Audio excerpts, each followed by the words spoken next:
بسم اللہ الرحمن الرحیم۔ السلام علیکم۔ اردو کہانی میں خوش آمدید۔ اردو کہانی سے آپ کو حقیقی زندگی پر مبنی کہانیاں روزانہ سننے کو ملتی ہیں۔ اگر آپ روزانہ نئی، سچی اور انوکھی کہانی سننا چاہتے ہیں تو ہمارے چینل اردو کہانی کو سبسکرائب کیجیے اور ہماری تمام ویڈیو اپڈیٹس کے لیے بیل آئیکن کو ضرور کلک کیجیے۔ چلیے شروع کرتے ہیں آج کی کہانی۔ ایک دن میں اپنے اپارٹمنٹ کے سامنے بنے خالی پلاٹ سے گزر رہی تھی کہ میری نظر ایک پوٹلی پر پڑی جس میں سے دبی دبی آواز آ رہی تھی۔ میں نے کان لگا کر سنا تو یہ نوزائیدہ بچے کی آوازیں تھیں۔ میں نے سوچا اگر اسے فوری نہ نکالا تو آکسیجن کی کمی سے مر جائے گا۔ پہلے تو دل میں خیال آیا کہ یہاں سے بھاگ جاؤں، مگر پھر دل کہتا تھا کہ کسی کی زندگی کا سوال ہے، بچہ مر گیا تو ساری زندگی خود کو کیا منہ دکھاؤں گی۔ خیالات کی یلغار تھی کہ بچے کو نکالوں، پولیس کو اطلاع دوں یا پھر کسی کو مدد کے لیے بلاؤں۔ انہی سوچوں میں گم میں اندھا دھند قریب ترین کمپلیکس اپارٹمنٹ کی طرف بھاگی۔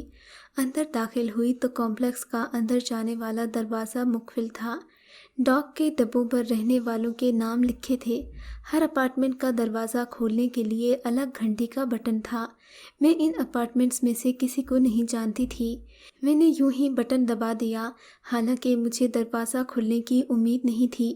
کچھ دن پہلے لوگ کھول بھی دیتے تھے، مگر جب سے ایک شرابی نے یہ وتیرہ بنایا تھا کہ اپنے اپارٹمنٹ میں جانے کے لیے کسی بھی گھر کا بٹن دبا کر اندر داخل ہو جاتا تھا، پھر نشے میں جس گھر کو اپنا گھر سمجھتا وہاں گھنٹیاں بجا بجا کر لوگوں کی ناک میں دم کر دیتا تھا۔ اسی لیے آج کل لوگ دروازہ نہیں کھولتے تھے۔ بالآخر ہر طرف سے نا امید ہو کر میں نے سوچا کہ میں اس بچے کو خود ہی نکالوں گی، چاہے کوئی قانونی مشکل ہی کیوں نہ ہو جائے۔ آخر وہ ایک زندگی کا سوال تھا۔ بالآخر میں نے اللہ کا نام لیا اور کمپلیکس سے بھاگتی ہوئی سیدھا اس تھیلے کے پاس پہنچی۔ اندھیرا اب نیچے اتر رہا تھا، شفق کے رنگ اندھیروں میں ڈوب گئے تھے۔ خاردار تار، کھمبے اور عمارتوں کے ٹیڑھے میڑھے سائے ماحول کو پراسرار بنا رہے تھے۔ اتنے میں ایک سایہ میری طرف بڑھا۔ میں ڈر کر چیخ مارنے ہی والی تھی کہ آواز آئی، امی آپ کہاں چلی گئی تھیں؟ میں آپ کو کب سے ڈھونڈ رہا ہوں۔ میرا بیٹا شاید میرے گھر نہ آنے پر میری تلاش میں نکلا تھا۔ وہ بھاگتا ہوا میرے پاس آیا۔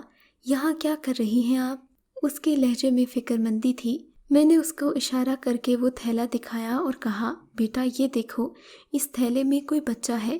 میں یہاں سے گزر رہی تھی تو مجھے کسی کے رونے کی آواز آئی۔ پہلے تو میں نے سوچا کہ یہاں سے بھاگ جاؤں، مگر بیٹا انسانیت بھی کوئی چیز ہوتی ہے۔ دیکھو تو ایک ننھی منی سی زندگی، خدا جانے کس نے اسے یہاں پھینک دیا ہے۔ میرے بیٹے نے میری وضاحت سنی تو بولا، امی جان خدا کے لیے اس بچے کو یہیں چھوڑ دیں، اللہ جانے کون ہے کس کا ہے، یہ نہ ہو کہ ہم مصیبت میں پڑ جائیں۔ وہ تو جیسے رونے والا تھا۔ امی میں ایسا کرتا ہوں، پولیس کو فون کرتا ہوں، ہو سکتا ہے کہ پولیس آ جائے اور اس بچے کے والدین کا پتہ لگائے۔ میں نے مگر بیٹے کی بات نہ سنی اور بچے کو نکالنے میں مصروف ہو گئی۔ میں جانتی تھی اگر ذرا بھی دیر ہوئی تو بچہ اپنی زندگی کی بازی ہار جائے گا۔ اب میرے ہاتھ مسلسل تھیلا پھاڑنے میں مصروف تھے۔ آخر کار بڑا سا سوراخ ہو گیا۔ میں نے جھانک کر دیکھا، مڑے تھوڑے کاغذ، ڈبل روٹی کے ٹکڑے، پھلوں کے چھلکے اور بیج، شیشے کے ٹکڑے اور ایک منا سا بچہ۔ بچے کی یہ حالت دیکھ کر میری ریڑھ کی ہڈی میں سنسنی سی دوڑ گئی اور میں سر سے پاؤں تک کانپنے لگی۔ میرا بیٹا ٹھیک کہتا تھا، اب کیا کروں؟ بچے کو اپنے دوپٹے میں لیے میں تھر تھر کانپ رہی تھی۔ اسے نکالتے ہوئے ہاتھ میں مجھے جو چبھن محسوس ہوئی وہ بڑی لرزہ خیز تھی۔ کافی دور درخت کی ایک شاخ کے بیچ چاند بندہ سا لٹکا ہوا تھا۔ اس چاند کی ہلکی روشنی میں پتہ چلنا محال تھا کہ اس شیشے کے ٹکڑے کی وجہ سے بچے کے بدن پر زخم لگے تھے یا نہیں، میرے جسم کی گرمی اسے بھلی لگی یا کیا کہ وہ خاموش ہو گیا اور ساکت بھی۔ جہاں میں کھڑی تھی اس گلی میں ایک کھڑکی سے روشنی کی رمک آئی۔ کسی کی باتوں کی آواز سے مجھے کچھ شبہ ہوا، یا شاید کوئی کھڑکی سے جھانکنے کا شوقین تھا۔ میرے دل میں خیال آیا کہ شاید تھوڑے فاصلے پر کوڑے کے ڈھیر کے پاس کچھ بچے کھڑے ہنگامہ کر رہے ہیں۔ یکایک 2-4 بچے چلائے، ملا جی یہاں آ کے دیکھیے، ایک بچہ پڑا ملا ہے۔ मुल्ला जी नमाज पढ़कर लौट रहे थे। साथ ही साथ कोई वजीफा भी उनके लबों पर जारी था। वो दम भर को रुके और कहा, मार डालो हरामजादे को। लोग पता नहीं क्यों हराम की औलाद पैदा करके यहाँ छोड़ जाते हैं। अरे खुदा की पनाह है ऐसे लोगों से। बच्चों ने मुल्ला जी की बात को हुक्म समझा और इस बच्चे पर पत्थर बरसाना शुरू कर दिए। मैं ऊपर से चिल्लाकर मना करने लगी, पर उन पर कोई असर न हुआ। तब मैं गिरती पड़ती जीने से उतरकर नीचे भागी। रफ्ता रफ्ता मर्दों और लड़कियों की भीड़ लग गई। कुछ औरतें घरों के दरवाज़ों से झांक कर सूरत हाल को समझने की कोशिश कर रही थीं। एक बड़े मियाँ ने पहले मुझे गौर से देखा और फिर गौर से बोले, बीबी आपका यहाँ क्या काम है? आप इस बच्चे की क्या लगती हैं? मैं ऊपर से आन कर देखती, बच्चा वहीं पड़ा था। भीड़ बढ़ रही थी। लोग एक दूसरे को अहकामात दे रहे थे कि पुलिस को बुलाओ। कोई कहता था, पुलिस अब तक नहीं आई, जाकर दोबारा कहो। मुझे बहुत उलझन हो रही थी। मेरा बेटा, जिसे मैंने अपने घर तौलिया लेने भेजा था, वो अभी तक नहीं लौटा था। माँओं की रखी हुई चीज़ें वैसे भी बच्चों को आसानी से नहीं मिलती। मेरे पास इंतज़ार के सिवा कोई चारा न था। हवा साएं साएं कर रही थी। जैसे ही फुरकान टॉर्च और तौलिया लेकर आया, मेरी जान में जान आ गई। लोग अपनी अपनी बातें करके वापस घरों को चले गए थे, क्योंकि पुलिस अभी तक नहीं आई थी। मैंने उस बच्चे को तौलिए में लपेटा और सीने से लगाकर घर ले आई।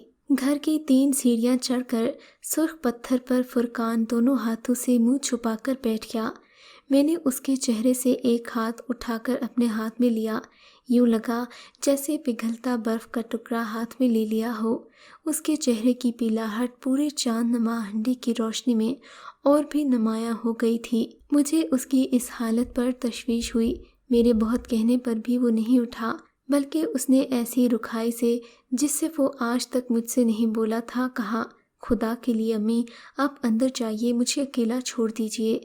तभी एक ख्याल मेरे जहन में कौंधा।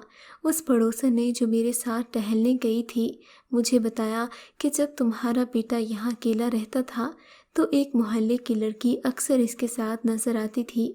इस कॉम्प्लेक्स का हर पहला घर एक बेडरूम का था, जिसमें इस कॉम्प्लेक्स के मुलाजमीन या फिर कॉलेज यूनिवर्सिटी के लड़के लड़कियां रहते थे।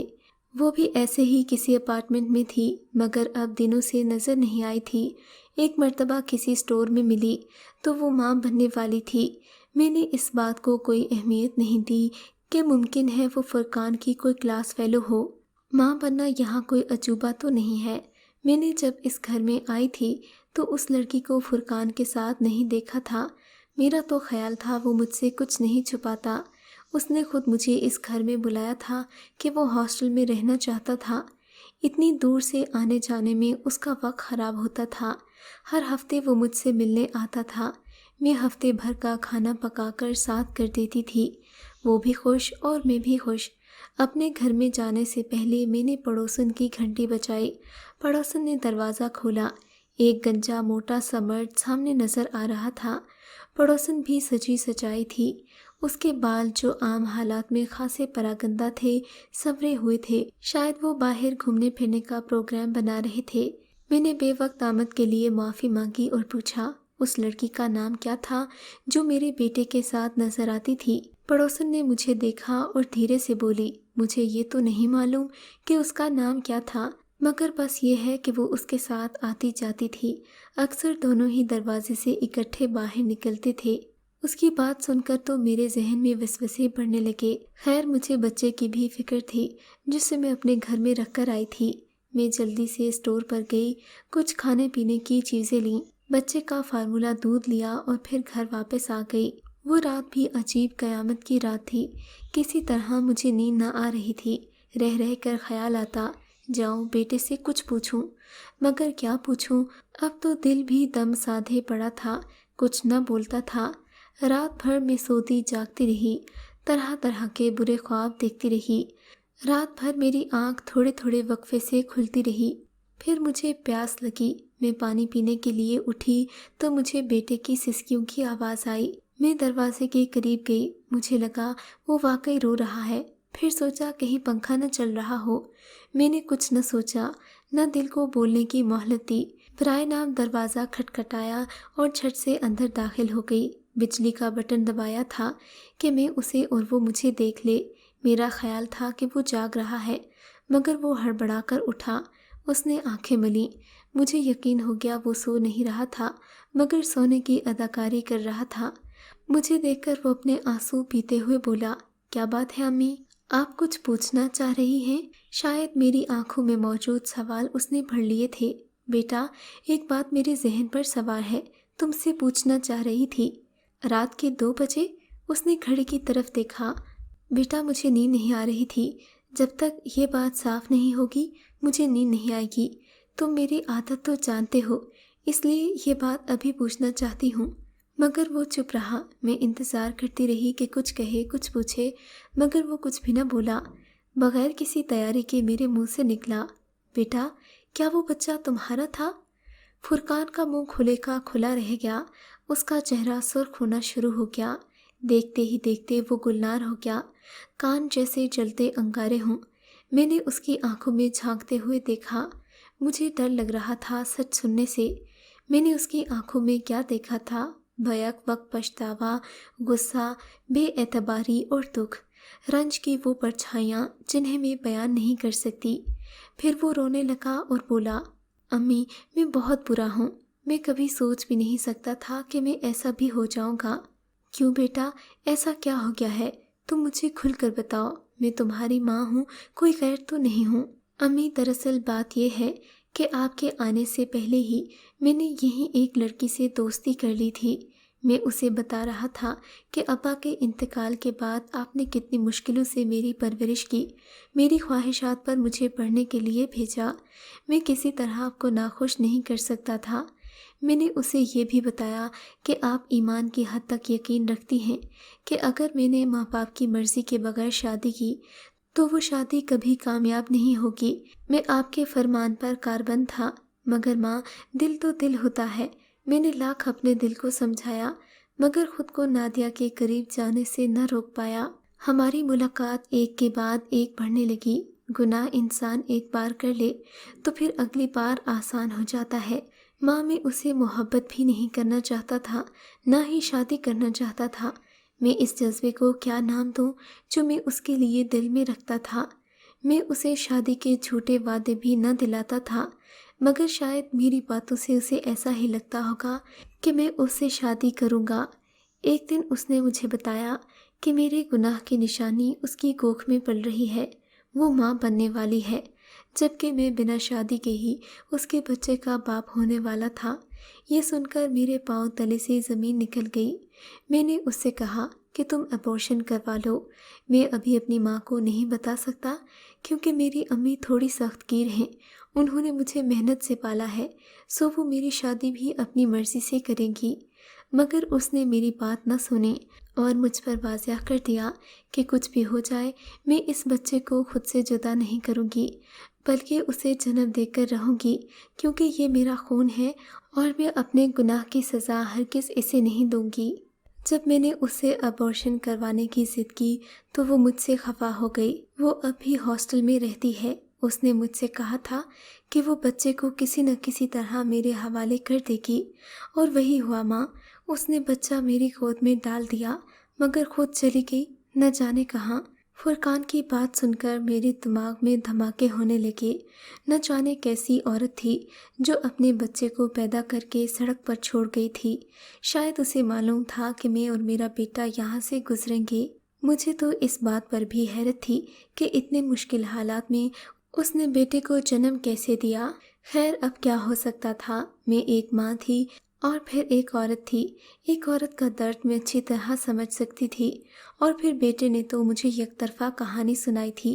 खुदा जाने हकीकत क्या थी। मेरे बेटे ने मुझसे क्या क्या छुपाया था।